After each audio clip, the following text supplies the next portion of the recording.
Hi all, എല്ലാവർക്കും പുതിയ വീഡിയോയിലേക്ക് സ്വാഗതം. ഇന്നത്തെ വീഡിയോയിൽ നമ്മൾ ഒരു പ്രസൻറ്റേഷൻ എങ്ങനെ വിവിധ രീതിയിൽ എക്സ്പോർട്ട് ചെയ്തെടുക്കാമെന്നാണ് പറയുന്നത്.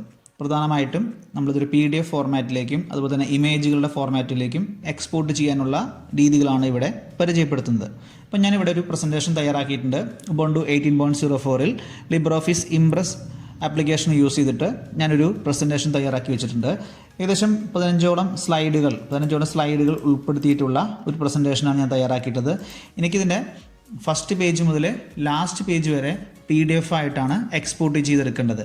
ഓക്കെ, അതിനായി ഞാൻ ചെയ്യുന്നത് എൻ്റെ പ്രസൻറ്റേഷൻ തയ്യാറാക്കി കഴിഞ്ഞ ശേഷം തെറ്റുകളൊക്കെ ഉണ്ടെങ്കിലൊക്കെ തിരുത്തിയ ശേഷം ഞാൻ ഫയൽ എക്സ്പോർട്ട് ആസ് PDF, എനിക്ക് PDF ആയിട്ടാണ് എക്സ്പോർട്ട് ചെയ്യേണ്ടതെങ്കിൽ ഞാൻ എക്സ്പോർട്ട് ആസ് PDF എന്ന് കൊടുക്കുകയാണ്. ഇപ്പോൾ റേഞ്ച് എല്ലാ പേജുകളും ഇതിൻ്റെ സെറ്റിങ്സിലൊന്നും മാറ്റം വരുത്താൻ ഞാൻ ഉദ്ദേശിക്കുന്നില്ല. ഇത് നേരിട്ട് എക്സ്പോർട്ട് കൊടുക്കുകയാണ്. അപ്പോൾ എക്സ്പോർട്ട് ചെയ്യുന്ന സമയത്ത് അവർ ഫയൽ നെയിം ചോദിക്കുന്നു, ഏത് പേരിലാണ് എക്സ്പോർട്ട് ചെയ്യേണ്ടതെന്ന്. അപ്പോൾ ഞാൻ അതിലൊരു പേര് കൊടുക്കുകയാണ്. അപ്പോൾ ഞാൻ കൊടുക്കുന്ന പേര് ഫിസിക്സ് എന്ന് കൊടുക്കാം. ഫിസിക്സ് ക്ലാസ് എന്ന പേര് ഞാൻ കൊടുത്തു. ഫോർമാറ്റ് ഓൾറെഡി നമ്മൾ എക്സ്പോർട്ട് ആസ് PDF സെലക്ട് ചെയ്തുകൊണ്ട് ഇവിടെ ആ PDF ഫോർമാറ്റ് തന്നെ വന്നിരിക്കുന്നത്. നമ്മൾ നേരിട്ട് സേവ് കൊടുക്കുക.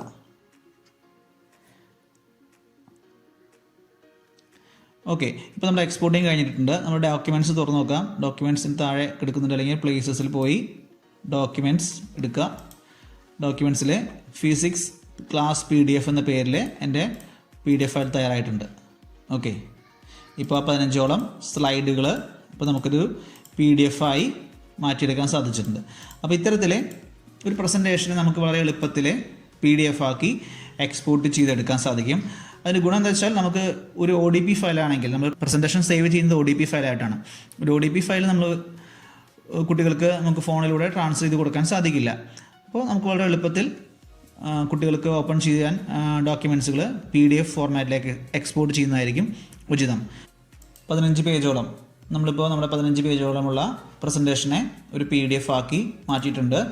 ഓക്കെ, ഇനി നമുക്ക് അടുത്ത് വേണ്ടത് നമ്മുടെ ഈ പ്രസൻറ്റേഷനിൽ ഒരു പ്രത്യേക പേജ് മാത്രമായിട്ട് എങ്ങനെ PDF ആക്കി എടുക്കാമെന്നാണ്.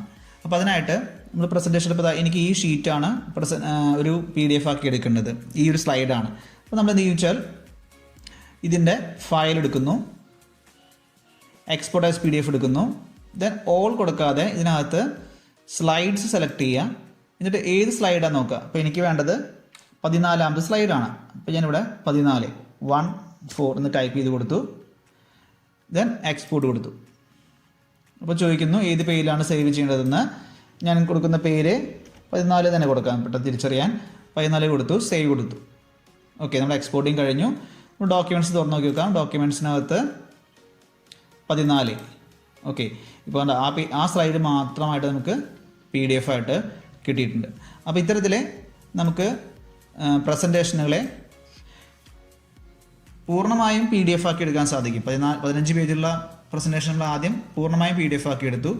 ദെൻ നമുക്ക് ഇഷ്ടമുള്ള ഒരു പേജ് മാത്രം സെലക്ട് ചെയ്തെടുത്ത് അതിനെയും PDF ആക്കി സേവ് ചെയ്യാൻ സാധിക്കും. ഓക്കെ, PDF ആക്കി കഴിഞ്ഞാൽ നമുക്ക് മറ്റ് ഓപ്പറേറ്റിംഗ് സിസ്റ്റത്തിലും ഇത് വളരെ എളുപ്പത്തിൽ ഓപ്പൺ ആവും. ഇപ്പോൾ നമ്മുടെ മലയാളം ഫോണ്ടുകൾ ഉള്ള ചില ടെക്സ്റ്റുകളാണെങ്കിൽ ചില ഫോണിലോ ചില സോഫ്റ്റ്വെയറിലോ ഓപ്പൺ ആവില്ല. ചില സോഫ്റ്റ്വെയറിലോ അത് കറക്റ്റായിട്ട് സപ്പോർട്ട് ആവില്ല. അപ്പോൾ ഇത്തരത്തിൽ PDF ആക്കുകയാണെങ്കിൽ നമുക്കതൊരു കോമൺ ആയിട്ട് എല്ലാ പ്ലാറ്റ്ഫോമിലും ഓപ്പൺ ചെയ്യാൻ സാധിക്കും. ഓക്കെ, നമുക്കിനി അടുത്തത്, ചില കുട്ടികൾ പറയാറുണ്ട് അവരുടെ ഫോണിൽ PDF ഫയലുകൾ ഓപ്പൺ ആവുന്നില്ല, അപ്പോൾ അവർക്ക് ഇമേജ് വേണമെന്ന് പറയും. നമുക്ക് ഈ ഒരു സ്ലൈഡിനെ തന്നെ എങ്ങനെ ഇമേജായി സേവ് ചെയ്യാമെന്നും കൂടി പറയാം. ഓക്കെ, അപ്പോൾ അതിനായിട്ട് നമുക്ക് ഇതേ സ്ലൈഡ് തന്നെ സെലക്ട് ചെയ്യുന്നു. നമുക്ക് വേറെ സ്ലൈഡ് എടുക്കണമെങ്കിൽ വേറെ സ്ലൈഡ് എടുക്കാം. ഈ പേജ്, ഈ ഫിലമെൻറ്റിനെ കുറിച്ചിട്ടുള്ള ഈ സ്ലൈഡാണ് ഞാൻ ചെയ്യാൻ ഉദ്ദേശിക്കുന്നത്. ഞാൻ ഈ ഫിലമെൻറ്റ് എന്നുള്ള ഈ സ്ലൈഡിന് നമുക്കൊരു ഇമേജായി സേവ് ചെയ്യാം. അതിനായി ഫയൽ എക്സ്പോർട്ട്. ഇതൊരു 12ാമത്തെ സ്ലൈഡായിരുന്നു. അപ്പോൾ ഞാൻ 12 എന്ന് പേര് കൊടുത്തു. നിങ്ങൾക്ക് അനുയോജ്യമായി പേര് കൊടുക്കാം. അപ്പോൾ ഇത് ഫിലമെൻറ്റ് ബൾബാണ്, അപ്പോൾ ഫിലമെൻറ്റ് ബൾബ് എന്ന് കൊടുക്കായിരുന്നു. ഞാൻ 12 എന്ന് കൊടുക്കുന്നു. ദെൻ ഓൾ ഫോർമാറ്റ്സ് എന്ന് ക്ലിക്ക് ചെയ്യുക. അതിനകത്ത് ഇമേജ് ഫോർമാറ്റ് നോക്കുക. അതിനകത്ത് നിരവധി ഫോർമാറ്റുകളുണ്ട്. നമുക്ക് ഇമേജ് ഫോർമാറ്റ് ആയിട്ടുള്ളത് JPG ഉണ്ട്, PNG ഉണ്ട്. അപ്പോൾ നമുക്ക് ഒരു JPEG ഫയൽ, ഇത് JPEG joint photography experts group എന്ന രീതിയിലുള്ള ഈ ഒരു ഫോർമാറ്റ് സെലക്ട് ചെയ്ത് കൊടുക്കുക. ദെൻ ലൊക്കേഷൻ, ഞാൻ ഡോക്യുമെൻറ്റ്സിലേക്ക് തന്നെയാണ് ഇത് സേവ് ചെയ്യുന്നത്. ദെൻ സേവ് കൊടുക്കുക. അപ്പോൾ അതിൻ്റെ സൈസ്, വിഡ്ത്ത്, ഹൈറ്റ്, സൈസൊക്കെ ചോദിക്കുന്നുണ്ട്, റെസൊല്യൂഷൻ ചോദിക്കുന്നുണ്ട്. നിങ്ങൾക്ക് എന്തെങ്കിലും മാറ്റം വരുത്തണമെങ്കിൽ മാറ്റം വരുത്താം. അതുപോലെ തന്നെ താഴെ ക്വാളിറ്റി ഉണ്ട്, ക്വാളിറ്റി കൂട്ടണമെങ്കിൽ കൂട്ടാം, കുറയ്ക്കണമെങ്കിൽ കുറയ്ക്കാം. ഫയൽ സൈസ് അനുസരിച്ച് മാറും. ഇപ്പോൾ നമുക്കിപ്പോൾ ഇത് 75 നമുക്കിങ്ങനെ ക്വാളിറ്റി കൂടുന്നതനുസരിച്ച് ഇവിടെ നോക്കിക്കഴിഞ്ഞാൽ കാണാം സൈസ് കൂടി വരും. ഇവിടെ നോർമൽ രീതിയിൽ ഒരു 75-ലൊക്കെയാണ് എടുക്കുന്നത്. ഇപ്പോൾ 75, ഓക്കെ, നമുക്ക് 75 എന്ന് ടൈപ്പ് ചെയ്ത് കൊടുത്താൽ മതി.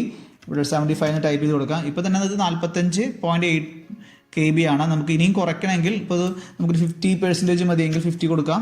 അപ്പോൾ ഇത് 33.8 KB ആയിരിക്കും. കുട്ടികൾക്ക് പെട്ടെന്ന് സെൻഡ് ചെയ്യാൻ നമുക്ക് എളുപ്പത്തിന് ഫയൽ സൈസ് കുറയ്ക്കുകയായിരിക്കും ഏറ്റവും നല്ലത്. അപ്പോൾ ഞാനതൊരു ഫയൽ സൈസ് കുറച്ചിട്ടുണ്ട്. ദെൻ ഇവിടെ ഓക്കെ കൊടുക്കാം. അപ്പോൾ നമ്മുടെ ഡോക്യുമെൻറ്റ്സിലേക്ക് ഇത് സേവ് ആയിട്ടുണ്ട്. താഴെ നമ്മൾ ഓപ്പൺ ആക്കിയിട്ടുണ്ട് ഡോക്യുമെൻറ്റ്സ് ക്ലിക്ക് ചെയ്യാം. 12.jpg എന്ന ഫോർമാറ്റിൽ നമ്മുടെ ഫയൽ സേവ് ആയിട്ടുണ്ട്. നമ്മൾ നേരത്തെ PDF-നേക്കാൾ കുറച്ച് ക്വാളിറ്റി കുറച്ചിട്ടാണ് എക്സ്പോർട്ട് ചെയ്തിട്ടുള്ളത്. ഓക്കെ, എന്നാലും നമുക്ക് ഫോണിലും ഡെസ്ക്ടോപ്പിലും കാണുമ്പോൾ വലിയ ബുദ്ധിമുട്ട് തോന്നുന്നില്ല. ഒരു പ്രസൻറ്റേഷനെ 3 രീതിയിലാണ് നമ്മൾ ചെയ്തത്. ഒന്ന്, നമ്മൾ ആദ്യം അതിനൊരു പൂർണ്ണമായൊരു PDF ആക്കി മാറ്റാൻ പഠിച്ചു. അതിലെ 15 പേജുകളെയും നമ്മൾ PDF ആക്കി. ഓക്കെ, ദെൻ രണ്ടാമത് നമ്മൾ ചെയ്തത് നമുക്ക് ഇഷ്ടമുള്ള ഒരു പേജിന് മാത്രം PDF ആക്കി മാറ്റി. അപ്പോൾ നമുക്കൊരു പേജ് മാത്രം നമ്മൾ PDF ആക്കി എടുത്തു. മൂന്നാമതായിട്ട് നമ്മൾ ചെയ്തത് ആ സ്ലൈഡിലെ നമുക്ക് ഇഷ്ടമുള്ള ഒരു സ്ലൈഡിനെ ചിത്രമായിട്ട് സേവ് ചെയ്യാൻ സാധിച്ചു. ഓക്കെ, അപ്പോൾ ഈ രീതിയിൽ നിങ്ങൾക്ക് ഒരു സ്ലൈഡിലെ എല്ലാ പേജുകളെയും ചിത്രങ്ങളായി സെപ്പറേറ്റ് ചെയ്ത് എടുക്കാൻ സാധിക്കും.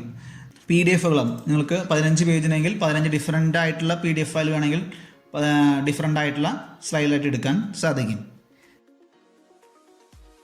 ഈ വീഡിയോയുമായി ബന്ധപ്പെട്ട സംശയങ്ങളുണ്ടെങ്കിൽ നിങ്ങൾ കമൻറ്റ് ബോക്സിൽ എഴുതുക. Okay, thank you.